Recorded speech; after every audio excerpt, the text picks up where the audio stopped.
நேசிக்கிறேங்க நல்ல தகப்பனே, உமக்கு நன்றிப்பா. ஆண்டவரே, எங்களோடு பேசுங்கப்பா. உம்முடைய வார்த்தையை நீங்கள் கொடுக்க வேண்டும் என்று கெஞ்சுகிறோம். தாழ்த்துறோம் கர்த்தாவே. ஸ்தோத்திரம். பொறுப்படுங்க கர்த்தருக்கு ஸ்தோத்திரம். நீர் பேசும் தெய்வப்பா. உம்முடைய வார்த்தை உம்முடைய பிள்ளைகளை ஆற்றட்டும் தேற்றட்டும். ஆசீர்வதியம் எங்களை நினைத்து கொள்ளுங்களப்பா. நன்றிப்பா. இயேசுவி நாமத்தில் வேண்டிக் கொள்கிறேன் ஜீவனுள்ள நல்ல பிதாவே. ஆமீன் ஆமீன். அப்பா பிதாவே, அன்பான தேவா, அருமை இரட்சகரே, ஆவியானவரே, எங்கோ நான் வாழ்ந்தேன் அறியாமல் அலைந்தேன், என்னை தேடி வந்தீர். ஆமென் ஆமென். எங்கோ நான் வாழ்ந்தேன் அறியாமல் அலைந்தேன், என்னை தேடி வந்தீர். ஸ்தோத்திரம். நெஞ்சார அணைத்து முத்தங்கள் கொடுத்து நிழலாய் மாறிவிட்டீர். ஆமென். அல்லேலூயா. நெஞ்சார அழைத்து முத்தங்கள் கொடுத்து நிழலாய் மாறிவிட்டீர். ஆமென். நன்றி உமக்கு நன்றி ஐயா, நன்றி உமக்கு நன்றி எங்கள் அப்பா பிதாவே, அன்பான தேவா, அருமை இரட்சகரே, ஆவியானவரே. கர்த்தருக்கு ஸ்தோத்திரம். தேவன் உங்களை ஆசீர்வதிப்பார். இந்த நாளில் உங்களுக்கு தலைப்பு செய்தியாக என்ன அப்படின்னா, நீ செய்த நன்மைக்கு பலன் ஒரு நாள் வரும். இந்த தலைப்பின் கீழ் உங்களுக்கு கர்த்தருடைய வார்த்தையை கொடுக்க இருக்கின்றேன். நீ செய்த நன்மைக்கு பலன் ஒரு நாள் வரும். எஸ்தர் ஆகமத்தில் 6வது அதிகாரம் ஒரு 3வது வசனத்தை வாசிக்கலாம். எஸ்தர் 6வது அதிகாரம் 3வது வசனம். அப்பொழுது ராஜா எதற்காக மொர்தெகாய் கனமும் மேன்மையும் செய்யப்பட்டதா என்று கேட்டான். அதற்கு ராஜாவை சேவிக்கிற ஊழியக்காரர் அவனுக்கு ஒன்றும் செய்யப்படவில்லை என்று சொன்னார்கள். அருமையானவர்களே, இதில் என்ன அப்படின்னு சொன்னால், எஸ்தர் ராஜ்யத்தினுடைய கதை சரித்திரம் உங்களுக்கு தெரியும். இதில் நான் மொர்தெகாயினுடைய வாழ்க்கையின் உயர்வை பற்றி உங்களுக்கு சொல்ல இருக்கின்றேன்.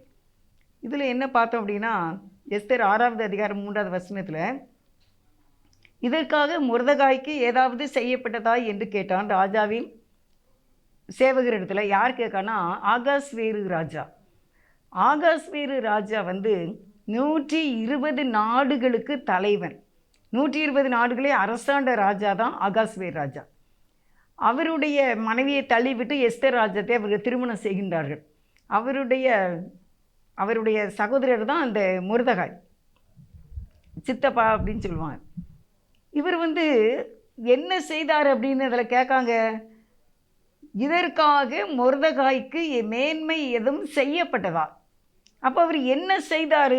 என்ன செய்ததுக்காக இந்த மேன்மை அப்படின்னா, 6வது அதிகாரம் 1வது வசனத்தை 1, 2வது வசனத்தை நம்ம வாசிக்கலாம். 6வது அதிகாரம் எஸ்தர் 1:2. அந்த ராத்திரியிலே ராஜாவுக்கு நித்திரை வராதபடியினால் கால வர்த்தமானங்கள் எழுதியிருக்கிற நடபடி புஸ்தகத்தை கொண்டு வர சொன்னான். அது ராஜா சமூகத்தில் வாசிக்கப்பட்டது. அப்பொழுது வாசல் காவலர்களில் ராஜாவின் 2 பிரதானிகளாகிய பிக்தானாவும் தேரேசும் ராஜாவாகிய அகஸ்வேருவின் மேல் கை போட பார்த்த செய்தியை மொர்தெகாய் அறிவித்தான் என்று எழுதியிருக்கிறது வாசிக்கப்பட்டது.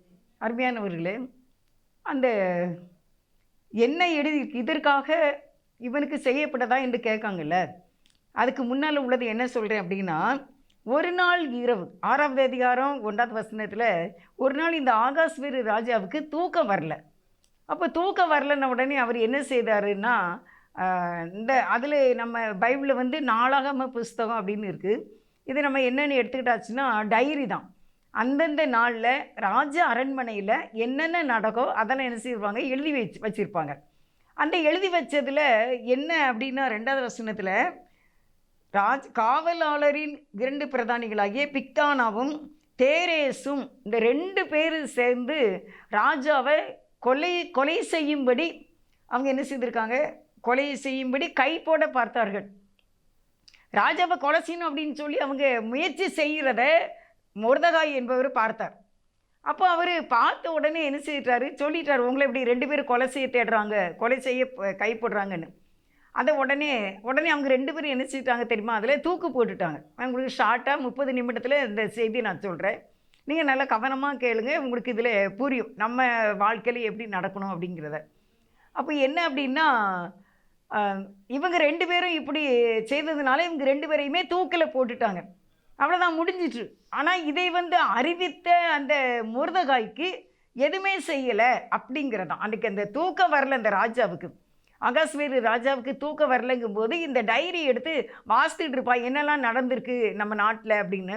அப்போ வாசிக்கும் போது இந்த 2 பேர் ராஜாவை கொல்ல பார்த்தாங்கங்கிறத மொர்தகாய் அறிவித்தார் அப்படின்னு எழுதியிருக்கு. அப்போ அவர் கேட்காரு, இந்த மொர்தகாய்க்கு ஏதாவது மேன்மையாக செய்யப்பட்டதா அப்படின்னு சொல்லி கேட்கும்போது ஒன்றுமே செய்யலை, அவ்வளோதான்.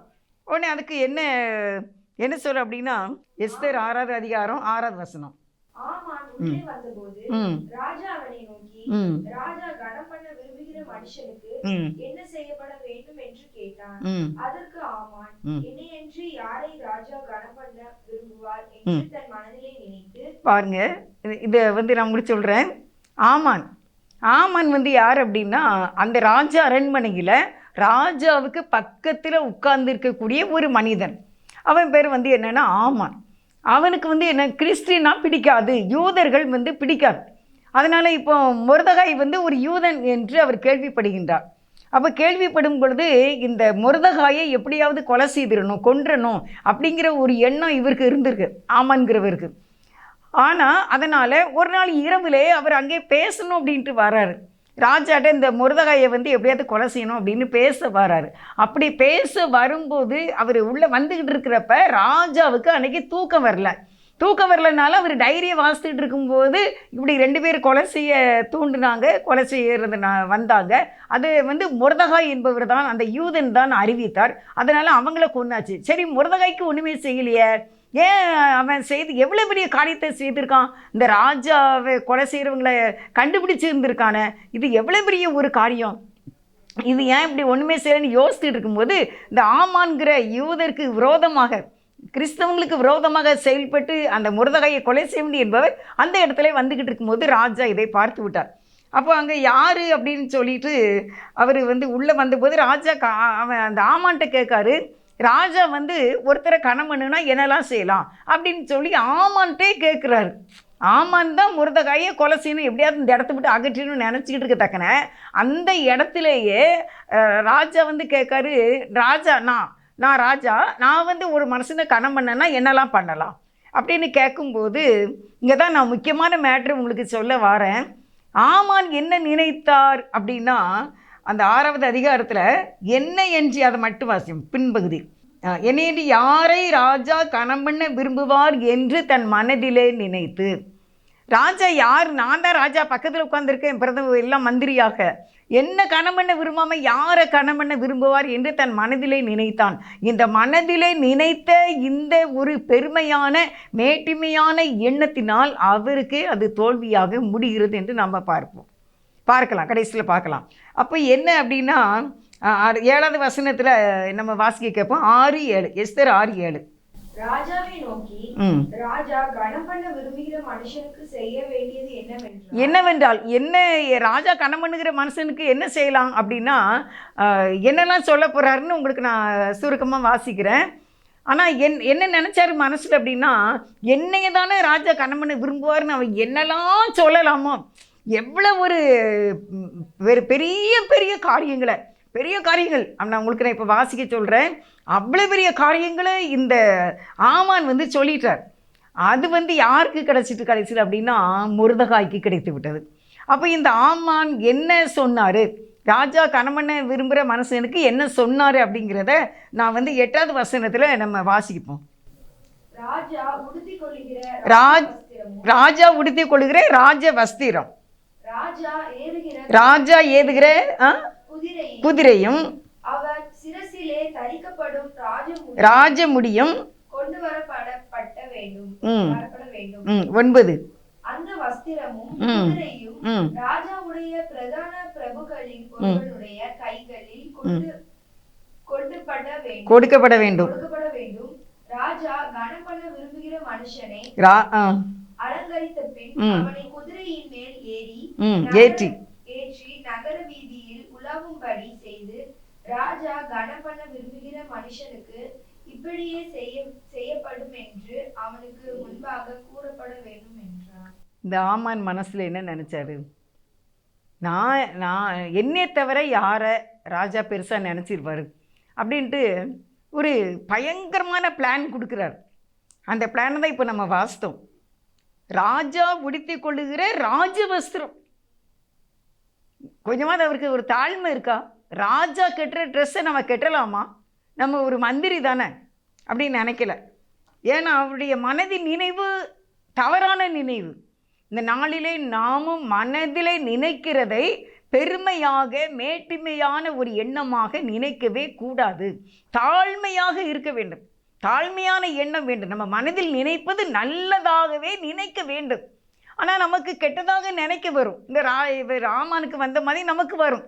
அப்போ நம்ம அப்படி நினைக்கக்கூடாது. நம்மளை தான் எல்லாமே பெருசு, நம்ம தான் எல்லாமே, என்ன எனக்கு தாமே அப்படிங்கிற மாதிரி எண்ணங்கள் அவருக்கு இருந்ததுனால ஆமானுக்கு கடைசியில் முடி பரிதாபமாக இருக்கும் பார்த்துக்கோங்க. அதனால் அவர் ராஜாவுடைய ட்ரெஸ் வேணுமா, ராஜா ஏற குதிரை வேணுமா, என்ன அதுக்கப்புறம் என்ன சொல்கிறாருன்னா பிரதான பிரபுக்களில் ஒருவனுடைய கையில் கொடுத்து அவனை என்ன செய்யணுமா, அலங்கரிக்கணுமா. திருப்பி அந்த மனுஷனை என்ன செய்யணுமா, ராஜா ஏறக்கூடிய குதிரையில் ஏற்றணுமா. அவன் நகர வீதியில் உலாம்படி செய்து என்ன சொல்லணும் அப்படின்னா, ராஜா கணமனுகிற மனிதனுக்கு இவ்விதமாக செய்யப்படும் என்று பறைசாற்ற வேண்டும். அந்த காலத்தில் நம்ம ராஜாக்கள், இந்த சோழ ராஜா பாண்டியன் ராஜா காலத்தில் முரசு அறிவிப்பாங்க கொட்டடிச்சு. அதே மாதிரி தெருவிலேயே சொல்ல வேண்டும், ராஜா கணமனுகிற மனுஷனுக்கு இவ்விதமாக செய்யப்படும். ராஜாவுடைய ட்ரெஸ்ஸு, ராஜா ஏற குதிரை என்ன அப்படி நல்லா ஜோடிக்கணும், ஜோடித்து கொண்டு போகணும் அப்படின்னு சொல்லிடுறாரு. ஆமாம், சொன்ன பிறகு என்ன நடக்க அப்படின்னா 10வது வசனத்தை நம்ம வாசிப்போம். எஸ்தர் 6:10. அப்பொழுது ராஜா ஆமானை நோக்கி, சீக்கிரமாய் நீ சொன்னபடி வஸ்திரத்தையும் குதிரையையும் கொண்டு போய் ராஜா அரண்மனையின் வாசலிலே உட்கார்ந்திருந்திருக்கிற யூதனாகிய மொர்தெகாய்க்கு அந்த பிரகம் செய். நீ சொன்ன எல்லாவற்றிலும் ஒன்றும் தவறாதபடி பாருங்க. இது நீங்க நல்லா கூர்ந்து பார்த்தீங்கன்னா தேவனுடைய ஆசீர்வாதம் தான் ஆசீர்வாதம். ஒரு மனிதனை தேவன் ஆசீர்வதிக்கும் நினைச்சிட்டாரு, யாருமே ஒண்ணுமே செய்ய முடியாது. தேவன் நினைக்கணும். நீங்கள் மனித உதவி மனிதன்தான் அப்படின்னு நினைக்கவே கூடாது. மனுஷங்கிட்ட இருந்து எதையாவது பெற்றுக்கொள்ளலாம், மனிதனிடத்திலிருந்து அதிகாரங்களை பெற்றுக்கொள்ளலாம், பட்டங்களை பெற்றுக்கொள்ளலாம், பதவிகளை பெற்றுக்கொள்ளலாம், பொருட்களை பெற்றுக்கொள்ளலாம் என்று மனதில் நினைக்கவே கூடாது. தேவனே என்னை ஆசீர்வதிக்க வேண்டும் என்று நினைக்க வேண்டும். தானாய் நமக்கு வர வேண்டும். இப்போ ராஜா சொல்கிற ஆமானை பார்த்து, நீ என்னென்னலாம் சொன்னியோ இது எதுவுமே தவறக்கூடாது, நீ சொன்னதை எல்லாவற்றையும் சீக்கிரமாய் செய். யாருக்கு செய்ய வேண்டும் அப்படின்னா, யாருக்கு? அடுத்த வசனத்தை வாசிக்கலாம். மொர்தெகாய்க்கு தான். அந்த 10வது வசனத்திலேயே யூதனாகிய மொர்தெகாய்க்கு அந்த பிரகாரமாக செய். நீ சொன்ன எதுலையுமே என்ன செய்யக்கூடாது, தவறக்கூடாது. 11வது வசனத்தை நம்ம வாசிப்போம். அப்படியே ஆமான் வஸ்திரத்தையும் குதிரையையும் கொண்டு போய் மொர்தெகாயை அலங்கரித்து அவனை குதிரையின் மேல் ஏற்றி நகர வீதியில் உலாவும்படி செய்து, ராஜா கனப்பட விரும்புகிற மனுஷனுக்கு இப்படியே செய்ய வேண்டும் என்று அவனுக்கு முன்பாக கூறினார். பார்த்தீங்களாம்மா, அருமையானவர்களே, நீ மொர்தெகாயை கொல்லணும்னு உன் மனசுல நினைச்ச, என்னையே தான் ராஜா கணமண்ணுவார், மதிப்பு மரியாதை வச்சிருக்காருன்னு ஒரு பெருமையான எண்ணம் உனக்குள்ளே இருந்ததுனால, இப்போ நீ வெறுக்கிற, நீ கொலை செய்ய வேண்டும் என்று நினைத்த அந்த மொர்தெகாயை நீனே ஜோடிக்க வேணும். யார் உனக்கு நீ எதிரியாக நினைச்சியோ அந்த எதிரியையே நீ ஜோடிக்க வேண்டும் என்று கர்த்தர் கட்டளையிட்டு இருக்கிறார். இவனை கொல்லணும்னு நீ நினச்ச, ஆனால் இவனை தான் நீ ஜோடிக்கணும்னு ஆண்டவர் நினச்சிட்டார். ஏன்னா ஒரு நாள் அந்த மொர்தெகாய் ராஜாவை கொலை செய்ய முற்பட்ட 2 பிரதானிகளை அவர்களுக்கு அறிவித்து ராஜாவினுடைய உயிரை காப்பாற்றினார் மொர்தெகாய். அதனால் நான் தலைப்பு கொடுத்துருக்கேன், நீ செய்த நன்மைக்கு பலன் ஒரு நாள் வரும். ஒருவேளை நீங்கள் நன்மை செய்து சோர்ந்து போயிட்டீங்களா? என்ன நன்மை செய்து என்ன, யாருக்கு என்ன செய்து என்ன அப்படின்னு சொல்லி நீங்கள் சோர்ந்து போயிட்டீங்களா? சோர்ந்து போகாதீங்க. ஏன்னா நம்ம நன்மை செய்தால் அது ஒரு நாள் கணக்கில் வரும். கண்டிப்பாக தேவன் நமக்கு செய்வார். இந்த ஆமான் மொர்தெகாய்க்கு இப்படியாக ஜோடிக்க தேவன் சித்தம் கொண்டார். அல்லேலூயா. தேவன் நினைக்க வேண்டும். தேவன் கரத்தில் இருந்துதான் நமக்கு சகலமும் கிடைக்க வேண்டும். எனக்கு ஒத்தாசை வரும் பர்வதங்களுக்கு நேராக என் கண்களை ஏறெடுப்பேன், அங்கு இருந்து எனக்கு ஒத்தாசை வரும் வரும் அங்கிருந்து வரணும். அருமையானவர்களே, மனிதன் முகத்தையே மனிதனையே பார்த்து கொண்டு இருக்காதீர்கள். மனிதனையே சார்ந்து கொண்டு அங்கே இருந்தே நமக்கு உதவி வரும் என்று அலைந்து திரியாதீர்கள். தேவனை மட்டும் சார்ந்தீர்கள். மொர்தெகாய் யாரையுமே அவர் நினைக்கல, எங்கே இருந்து வரும்னு நினைக்கல. ஆனால் திடீர்னு அவரை கூப்பிட்டு அவரை ஜோடிச்சாங்க, அலங்கரிச்சாங்க. ஏன்னா அவர் தவறாக யாரையும் நினைக்கவில்லை.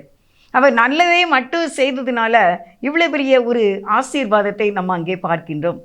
அருமையானவர்களே, இந்த நாளில் நம்முடைய வாழ்க்கையில் நாம் நன்மை செய்ய வேண்டும். மனதில் நினைப்பது நல்லதாக இருக்க வேண்டும். அதை நான் எழுதியிருக்கேன். என்னையன்றி 6வது அதிகாரம் 6வது வசனத்தில், என்னையன்றி யாரை ராஜா கனம் பண்ண விரும்புவார் என்ற எண்ணம் தவறாகி விட்டதே மகனே. நாங்கிற ஒரு எண்ணம் உனக்குள்ள இருந்துச்சே மகன் அப்படின்னு நான் எழுதி வச்சுருக்கேன். இந்த விட்டில் பூச்சிம்பாங்க. அது இப்போ நம்ம ஒரு காப்பியை நம்ம போட்டுக்கில் நம்ம டம்ளரில் வச்சுருக்கோன்னு வச்சுக்கிடுங்களேன். அந்த விட்டில் பூச்சி அது அந்த காப்பியினுடைய வாசத்துக்கு அது குடிக்கலான்ட்டு வரும் போல் அப்படி கடைசியில் உள்ளே விழுந்து அது டெத் ஆகிடும். அதான் விட்டில் பூச்சி. தானாக விழுகிற விட்டில் பூச்சி அப்படிம்பாங்க. தானாகவே வாயை திறந்து என்ன செய்கிறது, தவறானதை பேசி விடுகிறது. இது மனதிலே நினைக்கிறது. இன்றைக்கு கர்த்தர் உங்களோடு பேசுகிறார். மனதில் எப்பொழுது நல்லதையே நினைக்க வேண்டும். ஆனால் தவறானது நமக்கு வரும், இல்லைன்னா சொல்ல முடியாது. சாத்தானே கொண்டு வருவான். நம்ம சுயமே மாம்சம் உலகம் இல்லை பிறர் மூலமாக தவறான ஆலோசனைகள் தவறான எண்ணங்கள் நமக்குள்ளே வரும்.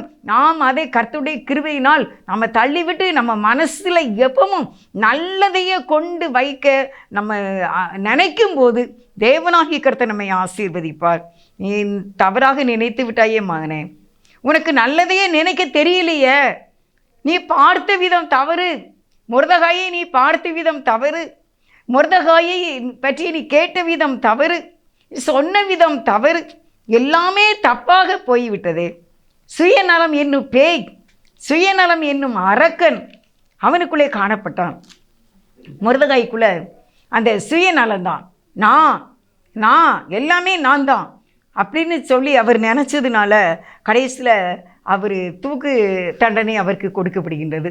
அவருடைய பிள்ளைகள் குடும்பத்தார் யாவரும், ஆமான் குடும்பத்தார் யாவரும் ராஜாவினால் அவர்கள் தூக்கு மரத்திலே கொலை செய்யப்பட அனுமதிக்கிறார் ஆண்டவர். நாளிலே நம்ம என்ன நினைக்கிறோம் மனசில்? சுயநலம் பார்க்கவே கூடாது, பிறர் நலம் பார்க்க வேண்டும். இந்த வாழ்க்கையில் ஒவ்வொரு காரியத்திலையும் ஒவ்வொரு ஸ்டெப்லையும் பிறர் நலம் பார்க்க பழக வேண்டும். சுயநலமே நம்ம வாழ்க்கையில் இருக்கக்கூடாது. எப்பொழுது நம்ம சுயநலம் உள்ளவர்களாகவே இருக்கவே கூடாது. பிறர் நலம் நீங்கள் பார்த்தீங்கன்னா ஆட்டோமேட்டிக்காக பரலோக ராஜ்யத்தில் இருந்து நமக்கு உதவி வரும். அந்த அந்த அப்படி சுயநலவாதியாக இருந்தாச்சுன்னா நமக்கு கிடைக்க வேண்டிய ஆசீர்வாதத்தை நம்ம பெற்றுக்கொள்ள முடியாது. நம்ம தேவனை மட்டும் சார்ந்து மற்றவங்களுக்கு நன்மை செய்கிறவர்களாக நம்ம இருந்தாச்சுன்னா நமக்கு கிடைக்க வேண்டிய அந்த கனம் கிடைச்சிருக்கும். அவர் என்ன சொல்லியிருக்கணும்? ஆமான்ட்ட ராஜா கேட்குறாரு. ராஜா கனம் பண்ணணும்னு ஒரு மனசுன்னு நினைக்காருப்பா, அப்படின்னா என்னெல்லாம் செய்யலாம் அப்படின்னு சொல்லும்போது அவர் என்ன செய்யலாம்? ராஜா உங்கள் இஷ்டம், நீங்கள் என்ன செய்ய நினைக்கிறீங்க, நீங்கள் என்ன சொன்னாலும் சரி அதை செய்திடலாம் அப்படின்னா நீந்தாபாதுன்னு சொல்லியிருப்பார் இல்லையா? ஆனால் அப்படி சொல்லாமல் என்ன தவிர அப்படிங்கிற ஒரு பெருமை மனமேட்டுமையான எண்ணம் வந்ததுனால அது அப்படியே ஆப்போசிட்டாக நன்மை செய்த இன்னொருவருக்கு பிறநலம் பார்க்காமல் எதிர்பாராமல் எந்த உதவியை எதிர்பார்க்காமல் இருந்து அந்த நன்மையை செய்த மொர்தெகாய்க்கு இந்த காரியம் பலித்து விட்டது. அவரே அங்கே ஆமான் இருந்த அதே சீட்டுக்கு வாசலிலே இருந்த மொர்தெகாய் போய்விட்டார்.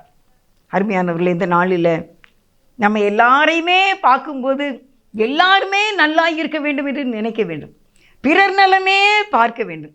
எல்லாரும் பிழைத்து கொள்ளட்டும், எல்லாரும் ஆசீர்வதிக்கப்படட்டும், எல்லா பிள்ளைகளும் படிக்கட்டும், எல்லா மக்களும் நன்றாக இருக்க வேண்டும் அப்படின்னு சொல்லி நீங்கள் நினச்சிங்கன்னா நம்ம நல்லா இருப்போம், நல்லா இருப்போம், நம்ம வாழ்ந்திருப்போம். நம்ம இருதயத்துக்குள்ளே எப்பவும் நல்லவையே நம்ம வந்து கொண்டு இருக்க வேண்டும்.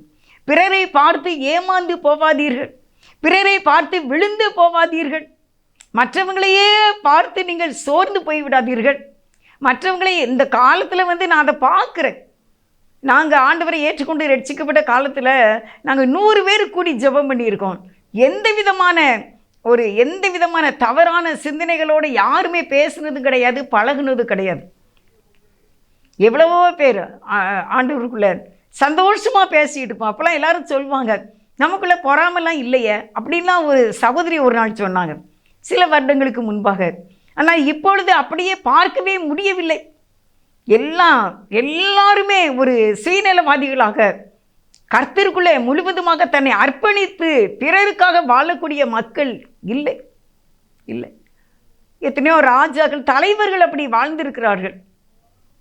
என்ன காமராஜர் அவர்களை சொல்கிறார்கள், அறிஞர் அண்ணாதுரையை சொல்கிறார்கள், ராஜீவ்காந்தி சொல்கிறார்கள், இந்திரா காந்தி சொல்கிறார்கள், காந்திஜியை சொல்கிறாங்க.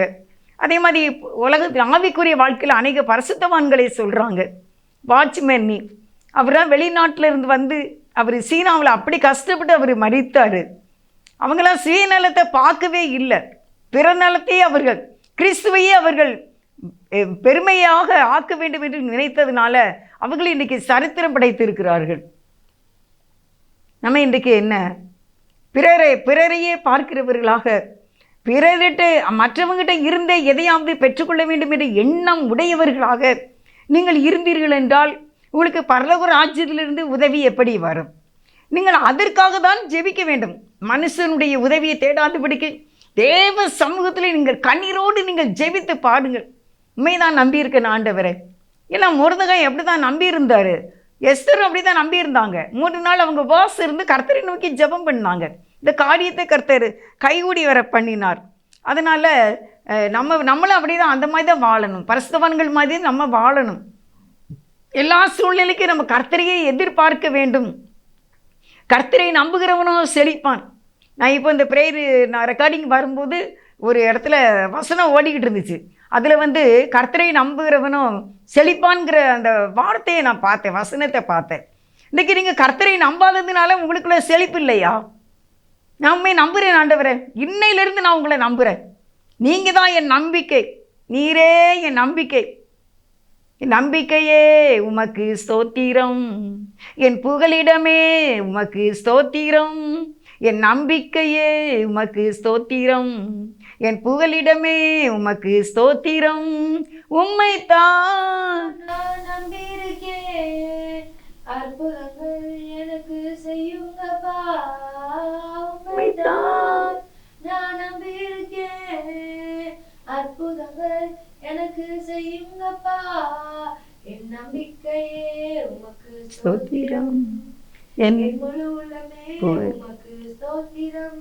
என் புகலிடமே உமக்கு ஸ்தோத்திரம், என் நம்பிக்கையே உமக்கு ஸ்தோத்திரம்.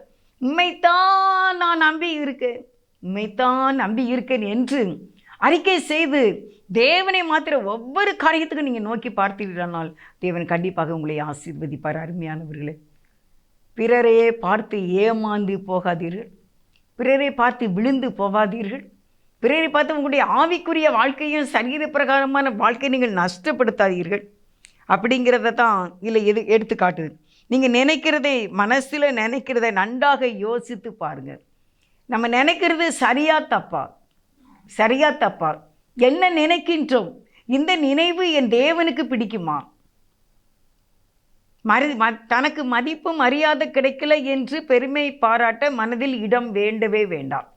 எனக்கு மரியாதை இல்லை, எனக்கு மதிப்பு இல்லை அப்படின்னு சொல்லிட்டு நீங்கள் கவலைப்பட வேண்டாம். அது தேவனாலே நமக்கு என்ன செய்ய கண்டிப்பாக கிடைக்கும். பிறர் நலம் பார்த்து வாழ வேண்டும். அப்பொழுது நம்முடைய பரம்பரையே ஆசீர்வதிக்கப்படுங்க. நான் அப்படி தான் எழுதியிருக்கேன். இந்த செய்திலாம் இரவு 11 மணிக்கு மேலே தேவன் எனக்கு கொடுக்கின்ற வார்த்தை தான். இந்த சொந்தமாலாம் நான் எழுதலை. கர்த்தர் சொல்கிறார், பிறர் நல்லா இருக்கணும், அவங்க நல்லா இருக்கட்டும், இவங்க நல்லா இருக்கட்டும், நம்மளை சார்ந்தவங்க நல்லா இருக்கட்டும், எனக்கு தெரிஞ்சவங்க நல்லா இருக்கட்டும், என்னுடைய ஆலயத்தில் நான் பார்க்குறேன் நல்லா இருக்கட்டும், எங்களுடைய ஃப்ரெண்ட்ஸ் எல்லாரும் நல்லா இருக்கட்டும், அப்படி என்று யார் யார் நினைக்கிறார்களோ அவர்களை எல்லாம் தேவன் ஆசீர்வதித்து உயர்த்துவார். நான் நிறைய பார்த்துருக்கேன். அநேக சின்ன பிள்ளையில இருந்து கூட நிறைய நல்லதை நினைக்கிறவங்களாம் நல்லா தான் இருக்காங்க. நம்ம நல்லதையே நம்ம நினைக்க வேண்டும். 11 வசனத்தை 6 அதிகாரம் 11 வாசிங்க. 11. அப்படியே ஆமான் வஸ்திரத்தையும் குதிரையையும் கொண்டு போய் மொர்தெகாயை அலங்கரித்து அவனை குதிரையின் மேல் ஏற்றி நகர வீதியில் உலாவும்படி செய்து, ராஜா கனம் பண்ண விரும்புகிற மனுஷனுக்கு இப்படியே செய்ய வேண்டும் என்று அவனுக்கு முன்பாக கூறினார். நீ கொன்றணும்னு நினைச்சவனை நீனே அவன் நல்லவன் சொல்லி உயர்த்து காட்டும்படிக்கு தேவன் கிருபை செய்தார். தேவனால கூடாதது எதுவுமே இல்லை. இது என்ன ரீசன் அப்படின்னு சொல்லி உங்களுக்கு ஒரு வசனம் மட்டும் வாசித்து முடிக்கிறேன். எஸ்தர் 3வது அதிகாரம் 13வது வசனம். எஸ்தர் 3:13. ஆதார் மாதமான 12ஆம் மாதம் 13ஆம் தேதியாகிய ஒரே நாளிலே சிறியோர் பெரியோர் குழந்தைகள் ஸ்திரீகள் ஆகிய சகல யூதரையும் அழித்து கொண்டு நிர்மூலமாக்கவும் அவர்களை கொள்ளையிடவும் அஞ்சற்காரர் கையிலே ராஜாவின் நாடுகளுக்கெல்லாம் கட்டளைகள் கொடுக்கப்பட்டது. இதுதான் ஆமானை கொல்வதற்கு உள்ள ரீசன், காரணம் இதுதான். என்னதான்? ஆதார் மாதமான 12ஆம் மாதத்திலே எத்தனாவது தேதியிலே சிறியோர் பெரியோர் குழந்தைகள் ஸ்திரீகள் ஆகிய சகல யூதரையும் அழித்து கொன்று நிர்மூலமாக்கவும் அவர்களை கொள்ளையிடவும் அஞ்சற்காரர் கையில் ஒரு கடிதம் ராஜாவின் முத்திரை வாங்கி கொடுத்ததுனால அவருடைய முடிவு இப்படி ஆயிற்று. யாரும் அழிஞ்சு போன்னு நினைக்கக்கூடாது, யாரை எப்படியும் போட்டுன்னு நினைக்கவே கூடாது. உங்களுடைய மனசில் நல்லதையே நினைக்கணும் என்ற ஒரு தீர்மானத்தை வரும்போது கர்த்தர் மொர்தெகாயை உயர்த்தினது போல நம்மையும் உயர்த்துவார். நாம் நல்லதையே நினைப்போம், நல்லதே நினைப்போம். தேவன் கண்டிப்பாக நம்மை ஆசீர்வதிக்க அவர் வலிமையுள்ளவராக இருக்கின்றார். ஆனால் அருமையானவர்களே, இந்த நாளிலே ஆண்டவரே, நான் மனதிலே நல்லதே எனக்கு உதவி செய்யும். பிறர் நலம் பார்க்க வேண்டும், பிறரையே நான் பார்த்து நான் ஏமாந்து போகக்கூடாது, பிறரிடமிருந்தே எனக்கு எல்லாம் வர வேண்டும் என்று நினைக்கக்கூடாது. எனக்கு பரலோக ராஜ்யத்திலிருந்து வர வேண்டும், அதுதான் என்னுடைய ஆசீர்வாதம். அதான் நான் உண்மைத்தான் நான் நம்பி இருக்கு. கர்த்தர் உன்னை மேன்மையாக வைப்பார். கர்த்தரை நம்புகிறவர்கள் செழிப்பார். கர்த்தரை நம்புகிறவனும் உயர்ந்த அடைக்கலத்திலே வைக்கப்படுவான். ஜெபம் செய்வோம். நல்ல ஆண்டவரே, உமக்கு நாங்கள் நன்றி செலுத்துகிறோம்ப்பா. இந்த நாளில் நம்முடைய பிள்ளைகளாக நாங்கள் உண்மை நோக்கி பார்க்கிறோம். நீர் நல்லவர்ப்பா, நீர் எங்களை உயர்த்துகிற தேவன். கர்த்தர் உன்னை மேன்மையாக வைப்பார், நீ கலங்காதே மகனே. கர்த்தர் உன்னை மேன்மையாக வைப்பார், நீ கலங்காதே மகனே.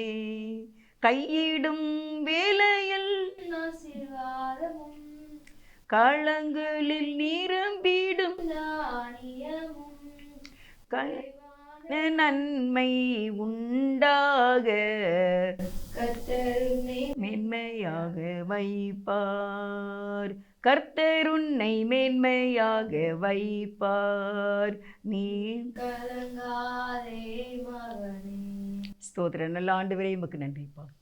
நாங்கள் மனதில் நல்லதையே நினைக்கும்படிக்கு எங்களுக்கு உதவி செய்யும். பெருமையான மேட்டிமையான எண்ணங்கள், மற்றவர்கள் அழிந்து போக வேண்டும் என்ற எண்ணங்கள் இதயத்திலே ஆண்டவரே உருவாகாதபடிக்கு எங்களை பாதுகாத்துக்கொள்ளும். நாங்கள் சுயநலம் பாராமல் பிறர் நலம் பார்த்து இயேசுவே நாங்கள் உம்மை போல ஜீவிக்க எங்களுக்கு உதவி செய்யும்.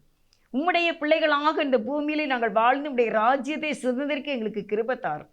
எங்கள் மனதின் எண்ணம் உமது சித்தத்தின்படியே இருக்க எங்களுக்கு கிருபை செய்துள்ளோம். எங்களை தாழ்த்துகிறோம். இந்த வார்த்தை கேட்கின்ற ஒவ்வொருவரையும் ஆசீர்வதித்து அவளை வழி நடத்தி அவர்களை உயர்த்தி வைக்க வேண்டும் என்று, பிறந்த நாள் திருமண நாளை ஆசீர்வதிக்க வேண்டும் என்று, எல்லா படிப்பு திருமண காரியங்கள் குழந்தை பாக்கியங்கள் வேலை வாய்ப்புகள் உயர்வு எல்லாவற்றையும் ஆசீர்வதித்து வழிநடத்த வேண்டும் என்று இயேசுவின் நாமத்தில் வேண்டிக் கொள்கின்றேன். ஜீவன் உள்ள நல்ல பிதாவே, ஆமேன். ஆமேன். God bless you.